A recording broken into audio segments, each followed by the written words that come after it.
Good morning students. बच्चों, आज हम जैनेन्द्र कुमार का लिखा हुआ बाजार दर्शन पाठ शुरू करेंगे। ये एक निबंध है। पहले हम जैनेन्द्र कुमार का परिचय पढ़ लेते हैं। जन्म सन 1905 अलीगढ़ में। इनकी प्रमुख रचनाएं परख, अनाम, स्वामी, सुनीता, त्यागपत्र, कल्याणी, जयवर्धन, मुक्तिबोध, वातायन, एक रात दो चिड़िया, फांसी, नीलम देश की राजकन्या, पाजेब। पाजेब इनका कहानी संग्रह है। प्रस्तुत प्रश्न, जड़ की बात, पूर्वोदय, साहित्य का श्रेय और प्रेम, सोच विचार, समय और हम इनका निबंध संग्रह रहा है। और इनको जो प्रमुख पुरस्कार मिले वो हैं साहित्य अकादमी पुरस्कार, भारत भारती सम्मान और भारत सरकार के द्वारा पद्म भूषण से सम्मानित। आगे देखते हैं हम।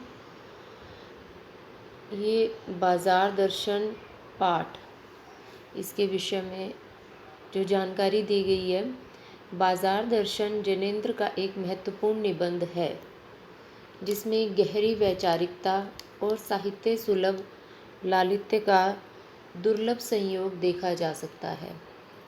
हिंदी में उपभोक्तावाद एवं बाजारवाद पर व्यापक चर्चा पिछले 1-1.5 दशक तक पहले ही शुरू हुई है, पर कई दशक पहले लिखा गया जैनेन्द्र का लेख आज भी इसकी मूल अंतर्वस्तु को समझाने के मामले में बेजोड़ है।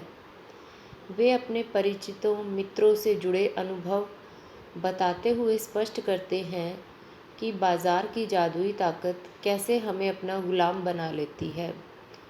अगर हम अपनी आवश्यकताओं को ठीक ठीक समझकर बाज़ार का उपयोग करें तो उसका लाभ उठा सकते हैं, लेकिन अगर हम ज़रूरत को तय कर बाज़ार में जाने की बजाय उसकी चमक दमक में फंस गए तो वह असंतोष, तृष्णा और ईर्ष्या से घायल कर हमें सदा के लिए बेकार बना सकता है। इस मूल भाव को जैनेन्द्र ने भली भांति समझाने की कोशिश की है, कहीं दार्शनिक अंदाज में तो कहीं किस्सा गो की तरह। इसी क्रम में केवल बाजार का पोषण करने वाले अर्थशास्त्र को उन्होंने अनीति शास्त्र बताया है। इस विषय पर थोड़ी चर्चा कर लेते हैं बच्चों। ये जो पाठ है ये एक ललित निबंध है। निबंध आप सब जानते हो, निबंध आप लोग लिखते भी रहे हो, लेकिन ललित निबंध वो होता है जिसमें विषय को रोचक बनाने के लिए छोटी छोटी कथाएं, अपने अनुभव, अपने मित्रों के, अपने आसपास के जो चीज़ें हम देखते हैं उसको भी अगर हम निबंध में डाल दें तो वो ललित निबंध बन जाता है। इसके साथ साथ इसमें गहरी वैचारिकता भी है। जैनेन्द्र कुमार ने इस पाठ में भारत के बाज़ारों, भारत की उपभोक्तावादी संस्कृति की ओर संकेत किया है। उन्होंने कहा कि पहले के समय में हमने अपने माता पिता, हमने अपने दादा दादी से इस तरह के बातें बहुत आम तौर पर घरों में सुनी होंगी, जब वो बताते थे कि वो किस तरह से बाज़ार से सामान लाते थे। उस समय थोड़े से पैसे लेकर, थोड़े से रुपए लेकर बाज़ार जाते थे, एक सूची बनाकर जाते थे, थैला लेकर जाते थे और सामान लेकर आते थे।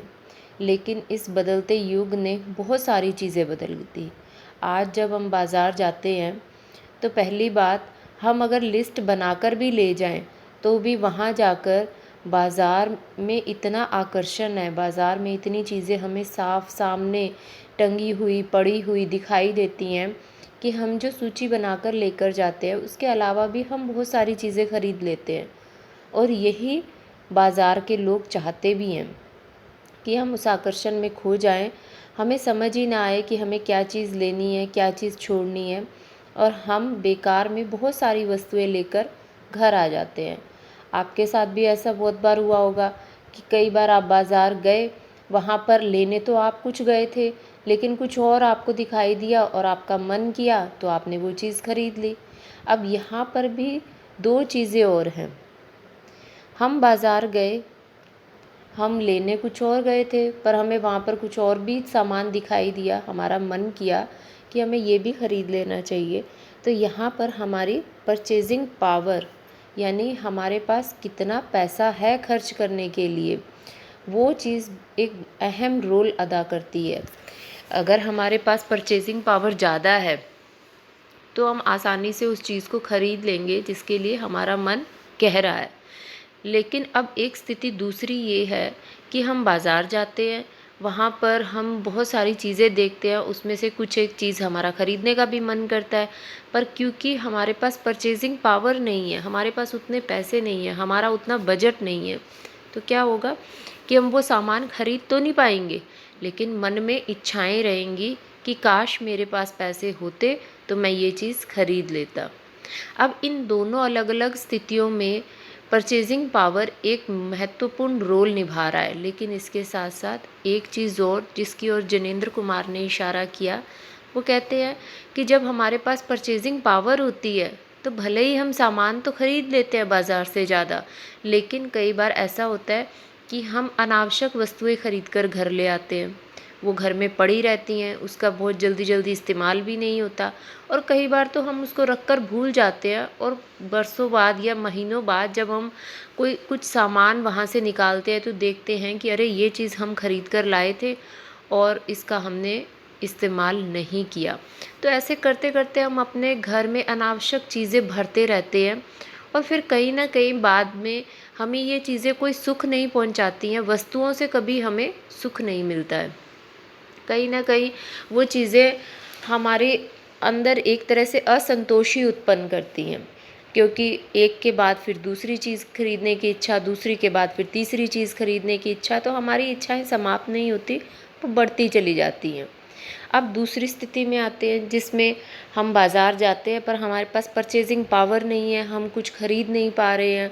तो अब ऐसे में क्या होगा, हम खरीद तो नहीं पाए लेकिन मन में इच्छाएं रही, तो ये जो इच्छा हमारी पूरी नहीं हुई, इसने हमारे मन में असंतोष को जन्म दिया।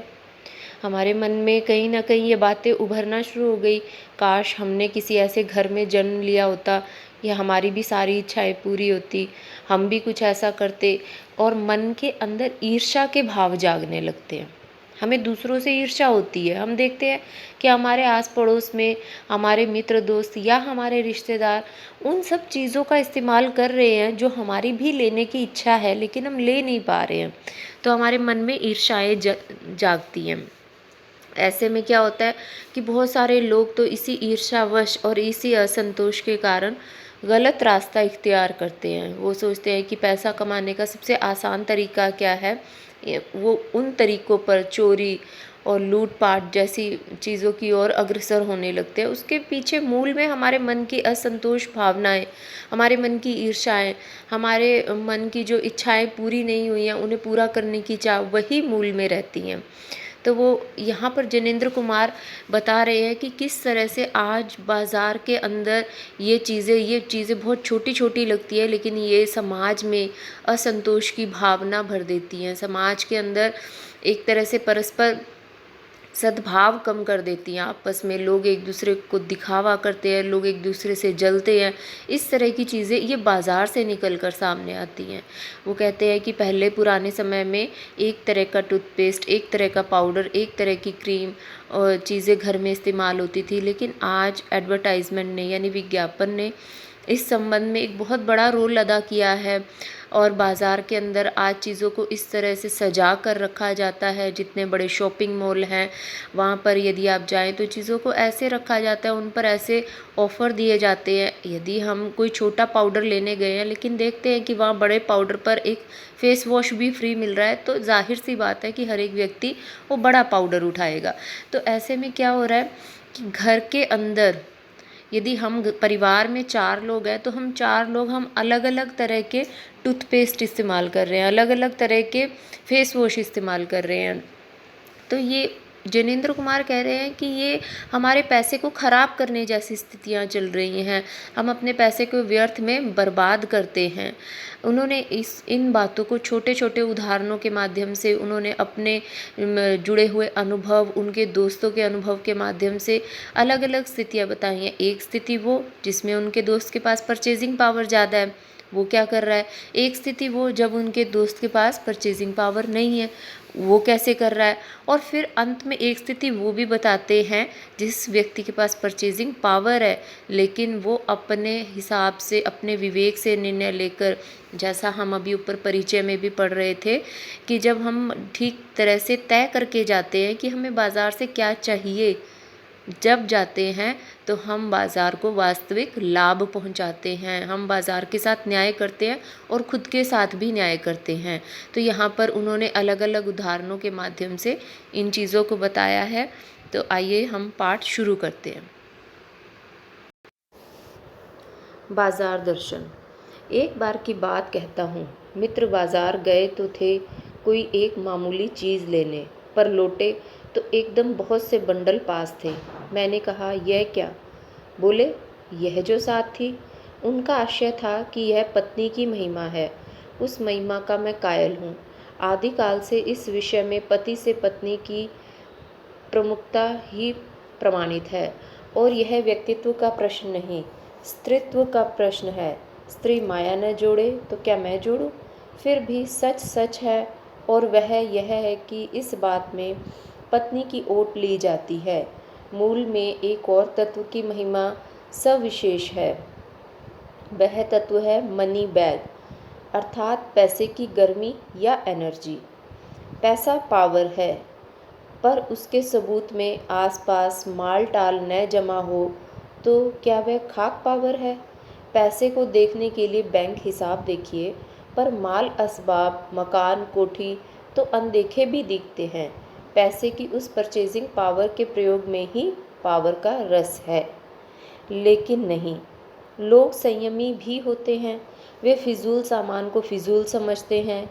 वे पैसा बहाते नहीं और बुद्धिमान होते हैं। बुद्धि और संयम पूर्वक वह पैसे को जोड़ते जाते हैं। वे पैसे की पावर को इतना निश्चय समझते हैं कि उसके प्रयोग की परीक्षा उन्हें दरकार नहीं। बस खुद पैसे के जुड़ा होने पर उनका मन गर्व से भरा फूला रहता है। मैंने कहा, यह कितने का सामान ले आए? मित्र ने सामने मनी बैग फैला दिया। कहा, यह देखिए, सब उड़ गया। अब जो रेल टिकट के लिए भी बचा हो। मैंने तब तय माना कि और पैसा होता और सामान आता। वह सामान की ज़रूरत की तरफ देखकर नहीं आया, अपनी परचेजिंग पावर के अनुपात में आया है। लेकिन ठहरिए, इस सिलसिले में एक और भी महत्व का तत्व है जिसे नहीं भूलना चाहिए। उसका भी इस कर्तव्य में बहुत कुछ हाथ है। वह महत्व है बाज़ार। मैंने कहा, यह इतना कुछ नाहक ले आए। देखिए बच्चों, अब इसमें हम जो वो पहली स्थिति की चर्चा कर रहे थे, जिनके पास परचेजिंग पावर ज़्यादा रहती है वो बिना सोचे समझे बाज़ार से सामान खरीदते हैं।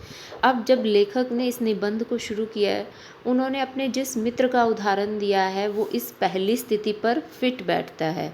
अब ये मित्र बाज़ार जाता है, बहुत सारा सामान लेकर आता है। लेखक उससे पूछते हैं तो वो अपनी पत्नी का नाम लगा देता है, ये कह देता है कि यही सामान लेकर आई। लेकिन असलियत ये है कि सामान चाहे उसके मित्र ने लिया चाहे उसकी पत्नी ने लिया, लेकिन यहाँ पर एक जो रोल अदा कर रहा था वो थी परचेजिंग पावर, यानी उनकी इतनी परचेजिंग पावर थी। अब लेखक कहते हैं, देखिए इसमें ये जो पैराग्राफ है, पैसा पावर है पर उसके सबूत में, ये आपके बोर्ड के हिसाब से बहुत इम्पोर्टेंट पैराग्राफ है।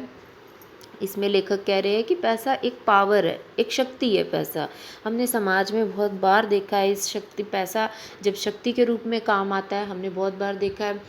अब यहाँ पर वो कहते हैं कि ये जो परचेजिंग पावर है इसका इस्तेमाल लोग करते हैं, पर बहुत सारे लोग ऐसे भी होते हैं जो सिर्फ पैसे को जोड़ते ही हैं। वो उसकी पावर ना तो देखना चाहते हैं ना किसी को दिखाना चाहते हैं। यानी ऐसे भी बहुत सारे लोग होते हैं जिनका जीवन का बस एक ही उद्देश्य होता है कि पैसे को इकट्ठा करते रहो। खैर, वापस उसी बात पर आते हैं। जब वो कह रहे हैं कि मैंने अपने मित्र से पूछा कि कितने का सामान ले आए, तो अब उसे ये भी नहीं पता कि वो कितने का सामान लेकर आया। वो अपना पर्स खोलकर लेखक को दिखाता है और कहता है कि सिर्फ इसमें वापस जाने के किराए के जितने पैसे हैं। तो लेखक ये अनुमान लगाते हैं कि यदि इसके पास और पैसे होते तो सामान और आ जाता। अब देखिए बच्चों, यहाँ पर एक चीज़ और जो हमें क्लियर होकर सामने आ रही है वो ये कि इनका जो दोस्त है उसका अपना कोई निर्णय नहीं लिया। जब वो बाज़ार गया उसने कुछ तय नहीं किया कि मैं कितने का सामान लाऊंगा या मुझे क्या क्या चाहिए। इसका मतलब क्या है कि इसका मन खाली है। मन खाली और मन भरा, ये इस पाठ में बहुत बार आएगा और ये आपके लिए इम्पोर्टेंट भी है इसको जानना। मन खाली उसको कहते हैं जब हमारे मन में हमने कुछ तय ही नहीं किया, जब हमें पता ही नहीं कि हमें क्या चाहिए क्या नहीं चाहिए, बस जो देखा बाज़ार में खरीद लिया, मन किया। तो ये जो मन है ये जब खाली होता है तो इसी तरह से व्यवहार करता है। अब मन भरा होना क्या है? मन भरा होना यानी हमें भौतिक वस्तुओं की उतनी आवश्यकता भी नहीं है। ठीक है, हम इस दुनिया में रहते हैं, हमें इस दुनिया में रहना है तो हमें बाकी सब सामान की ज़रूरत है, लेकिन मन के अंदर ऐसी स्थितियाँ नहीं है कि हमें हर चीज़ देख कर लगे कि मुझे ये भी लेना है, मुझे ये भी लेना है। यानी हम एक विवेक के अनुसार निर्णय लेते हैं। हम तय करते हैं बाज़ार जाने से पहले, हम एक लिस्ट बनाते हैं। हमें पता होता है कि इस महीने में हमें इतना खर्च करना है, हमारे पास इतने पैसे हैं और हमारी ज़रूरतें ये हैं, और हम प्राथमिकताओं के हिसाब से अपनी ज़रूरतों को पूरा करते हैं। तो ये स्थिति होती है मन भरे होने की स्थिति। अभी अगला जो इनका अनुभव आ रहा है वो दूसरी स्थिति का अनुभव है कि जिसमें हमारा मन फिर से खाली है। देखिए, पहली स्थिति में भी मन खाली था पर परचेजिंग पावर थी, इसलिए बहुत सारा सामान लेकर आए। दूसरी स्थिति में मन खाली है, यानी मन के अंदर तो बहुत सारी चीज़ें हैं कि मैं ये भी ले लूँ, मैं वो भी ले लूँ, पर परचेजिंग पावर भी नहीं है। अब आगे देखिए, मित्र बोले कुछ न पूछो, बाजार है कि शैतान का जाल है। ऐसा सजा सजा कर माल रखते हैं कि बेहया ही हो जो न फंसे। मैंने मन में कहा, ठीक, बाजार आमंत्रित करता है कि आओ मुझे लूटो और लूटो, सब भूल जाओ मुझे देखो। मेरा रूप और किसके लिए है? मैं तुम्हारे लिए ही हूँ। नहीं कुछ चाहते हो तो भी देखने में क्या हर्ज है? अजी आओ भी। इस आमंत्रण में यह खूबी है कि आग्रह नहीं है, आग्रह तिरस्कार जगाता है।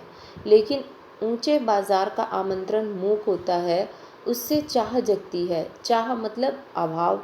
चौक बाजार में खड़े होकर आदमी को लगने लगता है कि उसके अपने पास काफ़ी नहीं है, और चाहिए और चाहिए। मेरे यहाँ कितना परिमित है और यहाँ कितना अतुलित है। ओह, कोई अपने को न जाने तो बाजार का यह चौक उसे कामना से विकल बना छोड़े। विकल क्यों? पागल। असंतोष, तृष्णा और ईर्ष्या से घायल कर मनुष्य को सदा के लिए यह बेकार बना डाल सकता है। एक और मित्र की बात है। यह दोपहर के पहले गए गए बाजार से कहीं शाम को वापस आए तो खाली हाथ। मैंने पूछा, कहाँ रहे? बोले, बाजार देखते रहे। मैंने कहा, बाजार को देखते क्या रहे? बोले, क्यों बाजार? तब मैंने कहा, लाए तो कुछ नहीं। बोले, हाँ, पर यह समझ न आता था न लूँ तो क्या।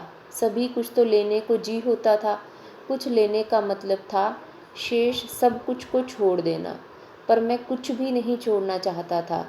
इससे मैं कुछ भी नहीं ले सका। मैंने कहा, खूब, पर मित्र की बात ठीक थी। अगर ठीक पता नहीं है कि क्या चाहते हो तो सब और की चाह तुम्हें घेर लेगी, और तब परिणाम त्रास ही होगा, गति नहीं होगी न कर। देखिए बच्चों, अब इसमें ये जो लेखक हैं ये कह रहे हैं कि बाज़ार हमें आमंत्रित करता है। मतलब बाज़ार में जब हम जाते हैं, डिस्प्ले में इतनी सारी चीज़ें लगी होती हैं कि हमें उसको देख देख कर लगने लगता है कि मैं ये भी ले लूँ, मैं वो भी ले लूँ।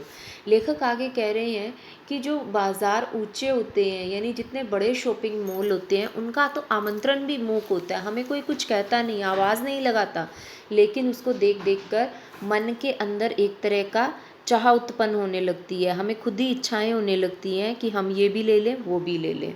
तो ये कहते हैं कि वहाँ पर जब हम बाज़ार में जाते हैं तो हमें देखकर लगता है कि मेरे पास कितना कम सामान है और यहाँ पर कितना ज़्यादा सामान है, तो न मैं ये ले लूँ या वो ले लूँ। मन के अंदर एक व्याकुलता आने लगती है, और यही व्याकुलता असंतोष, तृष्णा और ईर्ष्या को जन्म देने लगती है। अब आगे वो अपने दूसरे मित्र का उदाहरण देते हैं। वो कहते हैं कि वो दूसरा मित्र मेरा बाज़ार गया लेकिन कुछ भी लेकर नहीं आया। जब मैंने उसको पूछा तो कहता है कि मैं यही सोचता रहा कि मैं क्या चीज़ लूँ, क्या छोड़ दूँ। अब क्योंकि उसके पास पैसे कम हैं तो वो सब सामान तो ले नहीं सकता पहले मित्र की तरह। लेकिन अब उसको उसी थोड़े पैसे में या बहुत कम पैसे में बहुत सारी चीज़ें लेने की इच्छाएँ हैं, लेकिन वो कुछ भी निश्चित नहीं कर पाया, क्योंकि एक को लेता है दूसरी को छोड़ता है तो भी उसका मन नहीं मान रहा। और ऐसे में फिर लेखक ने कहा है कि ये इसका परिणाम त्रास ही है। त्रास यानी ट्रेजेडी ही है। मन के अंदर फिर से बहुत सारी ईर्ष्याएँ आ जाती हैं, असंतोष आ रहा है और कभी न पूरी ख़त्म होने वाली इच्छाएँ फिर से आ रही हैं।